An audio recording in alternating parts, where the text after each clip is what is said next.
Thanks, Sarah. So just very, very briefly about me. I'm an independent consultant working out of Copenhagen.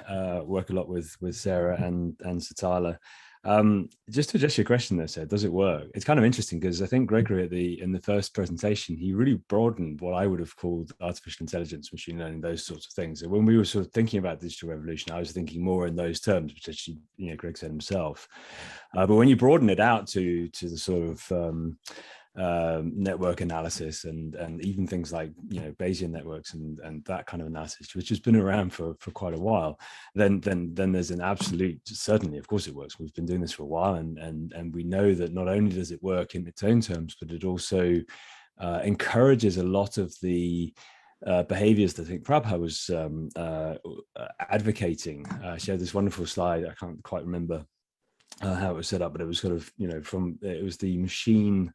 I can't remember quite what it was called, but it was Machine Talk, I think it was called. Yeah, the trademark was Machine Talk. Yeah, and looking at that, you think, yeah, I mean, all of those things are great, but we can do most of these things without machines, and we've been doing most of the things without machines. And I think that sort of approach encourages that sort of thinking. You very naturally start thinking about risks as opportunities rather than and uncertainties rather than only as bad things that happen. So. But I'm not here to talk about myself, and I'm not here to talk myself. I'm here to talk to Trine. Well, I don't pronounce the name any better than you do. I've been here for 21 years, but I still can't pronounce the name properly. Great pleasure to introduce Trine. Trine is head of risk at the Danish Highways Directorate. She's also the chair of the Danish Engineering Society's risk chapter, and in that role organizes the Copenhagen International Conference on Risk, which is sesquiennial, which means it happens once every 1.5 years or so. She's highly respected in the profession and known both for early and successful adoption of innovative methods like Bayesian networks that we've talked about and other quantitative methods. She's also known for a down-to-earth, pragmatic, fit-for-purpose approach to risk management. And the reason I think we wanted to bring Trine into this conversation is if the digital revolution is going to revolution risk management, it's Trine you're going to have to convince to adopt its methods. Trine is at the coalface, making this stuff work, open to new and innovative methods, but also keen that they work and they do their job. So the question I want to put to Trine, and just to sort of kick the conversation off, is what would it take? And now I think we're sort of narrowing again. So we're not sort of talking about, things that we've been doing for years, like, Bayesian network analysis and quantitative risk management, those sorts of things. But I'm talking now about artificial intelligence, machine learning, those, the newer innovations on that curve. What would it take for you to adopt one of these things, maybe in the first instance to try it out, and then later on maybe replace some of the practice you're already having now? Thank you, Graeme, and may I just say thank you to both of you for your extremely generous presentation of me. It was almost too much, but thank you, and thank you, Sarah, for guiding us through this event so beautifully. You should be applauded. So my answer to your question, of course, Graeme, would be that it should do the job better than we already do, and it should be reliable. I should trust the outcome, which is exactly where I think it was Greg who said, no, it was actually in the very first presentation, I think, sorry, my daughter's calling, is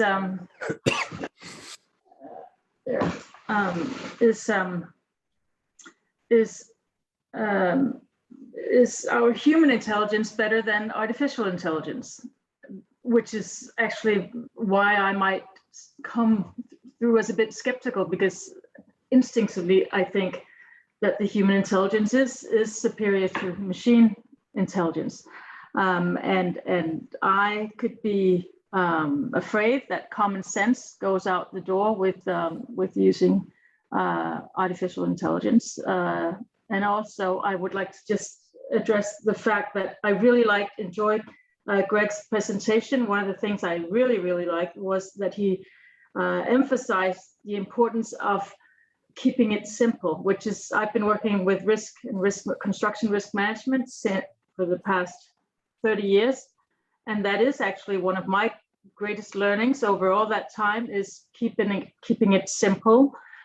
because communication is such a big factor in risk.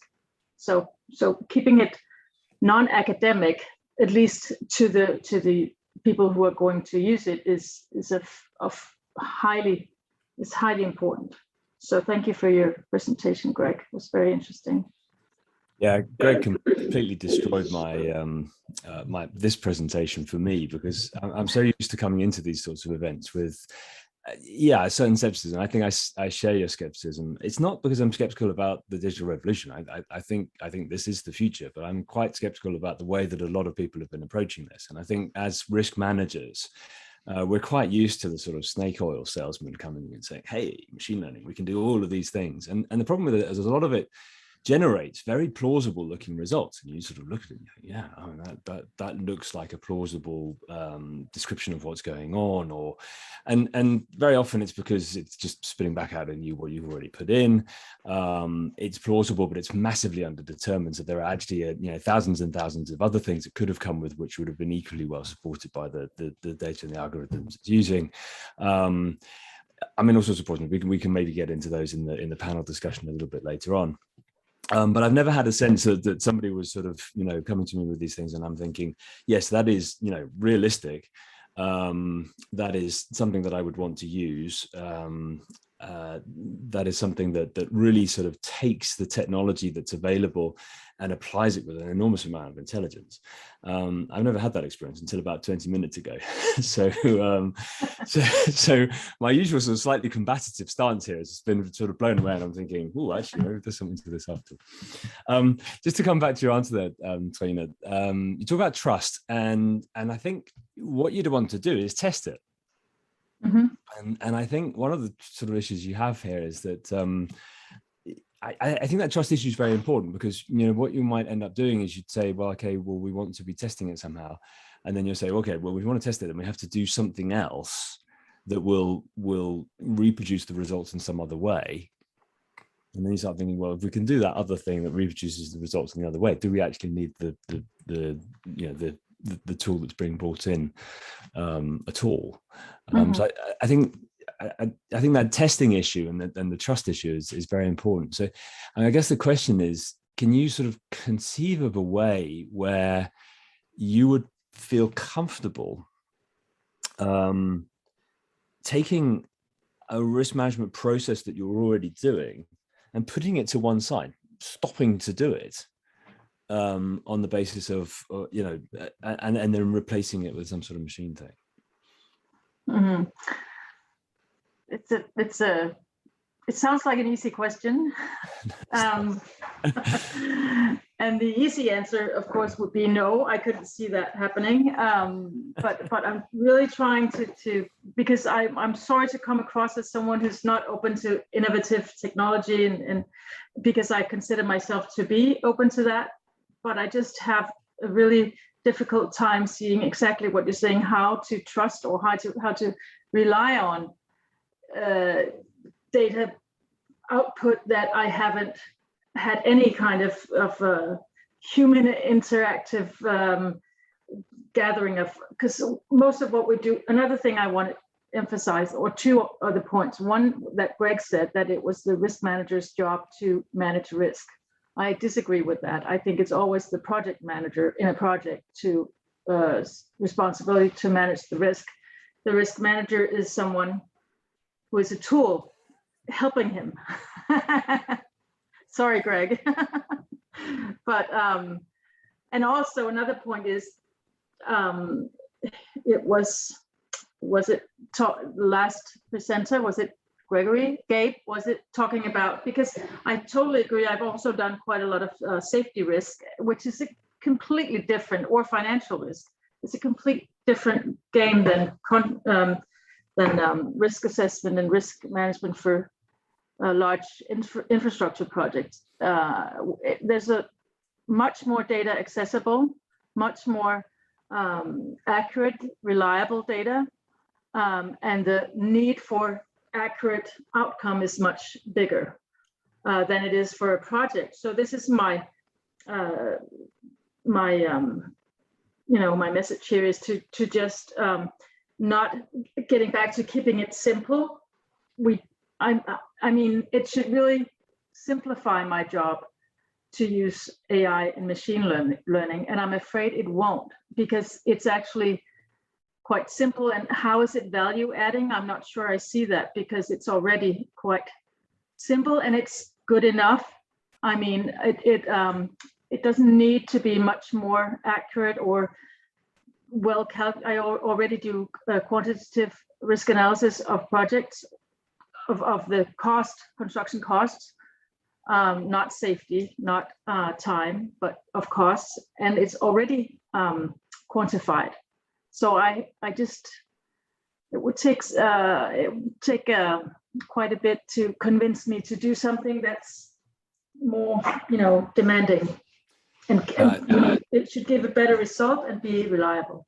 Yeah, I concur with you, and I think you're. I'm not sure who's reverberating in the background there, but I think the point you make about the testing and the sort of, it's kind of interesting, because we talk about like digital twins, but if you're actually going to apply an AI technology, you need to make a non-digital twin in order to be able to test the digital thing that you're trying to replace your non-digital thing with in the first place.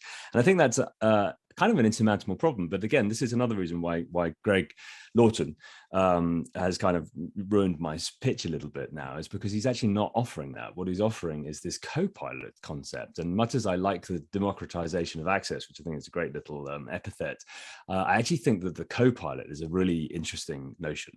Because that's not looking to replace what you're doing. That's not looking to kind of shift you out. It's not looking, I think actually Gregory, he is called, there's all these Gregs. It's terribly complicated with all these Gregs. We'll call them Gregory. The first one's Gregory. The last one's Greg. Okay, Gregory said, what did he say? He said, had this notion of augmented intelligence. And I think Greg's point about the co-pilot sort of plays quite nicely into that.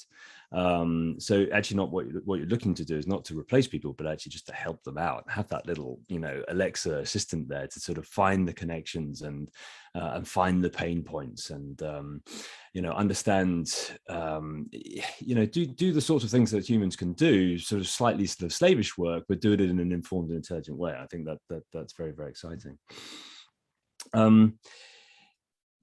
Tina, early on, you said, you look at a project, AI project, you would want to know that you could do it better than the human or whatever you have in place. But I think there's also a piece here, which Gregory kind of ruined for me by broadening out AI to include Bayesian networks and probabilistic approaches and things like that.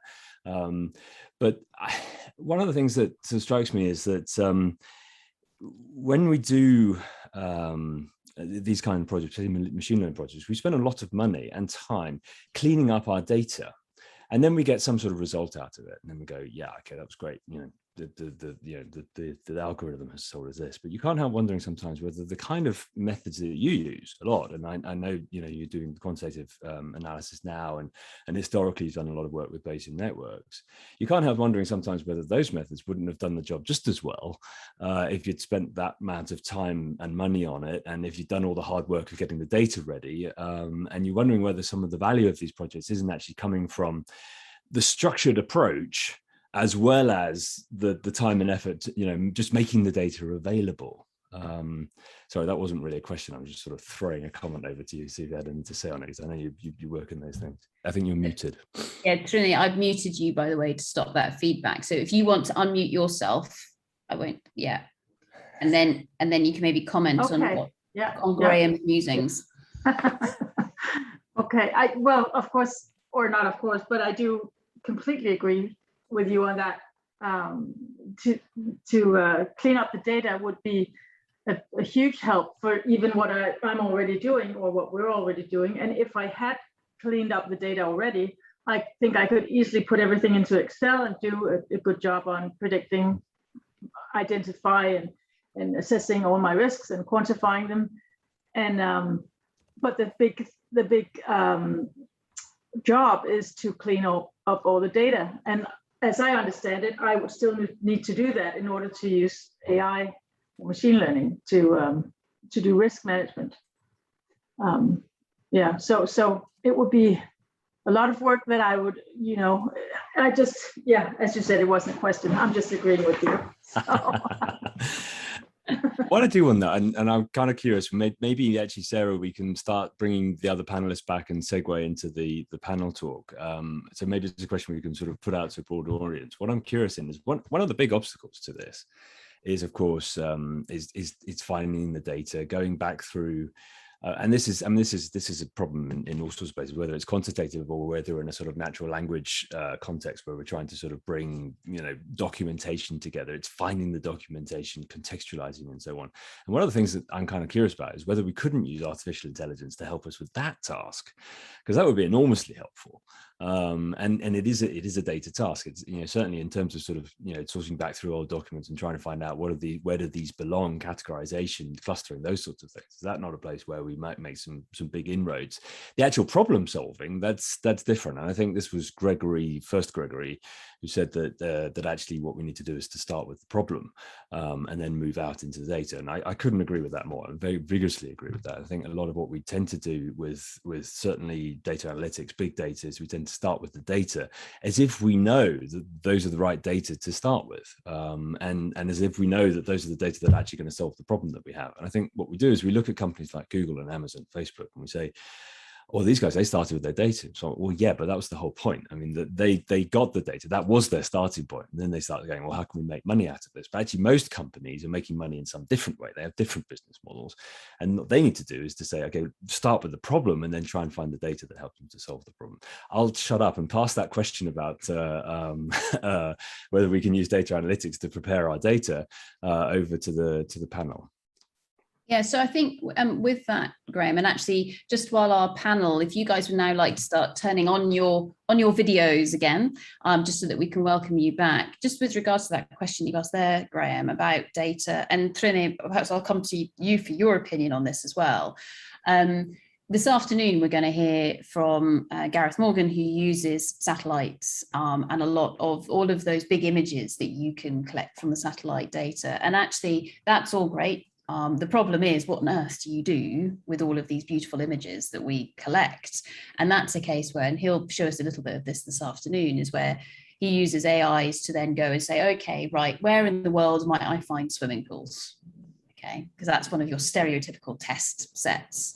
And so you can run that AI across the data set. And Gregory, number one, did mention this morning. So you can use that AI to start harvesting some of the data for you. But as you quite rightly say, Graeme, a lot of the data that we attempt to use in all of these different techniques, it is really, you spend huge amounts of time cleaning the data, because if you put rubbish in, of course, we all know what you get coming out of those algorithms and everything else we might be using. But Trine, perhaps, how about yourself? What do you think about this? And then I'm going to come back to the man who started off that particular thought in Graeme's head, Gregory, before going to Greg. So Trine, how about yourself first, and then we'll go to Gregory. What was the question? So what's your opinion on how much effort needs to go into the cleaning of data, for example, and is it worth it? I think it would. I'm not sure, because I don't know how much time would go into it. I've tried for maybe the past 10 years to find someone studying to be an engineer to come as a project to do our cleaning up, and I haven't succeeded yet. So I'm beginning to think, I agree with Graeme. It would be great if AI could help us do that. I'm just going to jump in here and say Trine has one of the best data sets you'll ever see. I mean, the whole organization around the way that they record data. I mean, a lot of it's really interesting. I think a lot of companies now, they're saying, oh, data analytics, yeah, data. And then they're kind of looking around going, oh, what a mess. But actually, Trine was well ahead of the game on this. And for a very long time, they've been saying, we want data, so we're going to make processes to make sure that we generate data. And they have one of the most enviable sets of data on their projects that I've ever seen. So we have data both on construction costs, actual costs from tenders that come in, and we also, of course, have all the risk data from 100 projects maybe. But again, it's maybe over the past 15 years I've been with the Road Directorate. We've done maybe 150 projects. It's not 5,000. So it's not like swimming pools in California. It's quite limited, but it's enough to enabling us to have some generic data sets or generic risk lists that we use for both actually identifying and assessing risks. So I think it would be very nice to have, but I think we're doing okay not having cleaned up our data. And also I think it would just saying that cleaning up the data would be important, but not eliminating to the risk of introducing what's it called? Fejlkilder, Graeme. Sources of error. Yeah. I'm loving the fact that we're now going into Danish in terms of our mode of speaking. This is glorious. We all need one of those little Babel fishes in our ears, so we should be able to speak whatever language we want. That's what needs to be invented properly so it actually works. Great. Awesome. Thank you so much, Trine. I'm now going to actually open it up properly into the panel.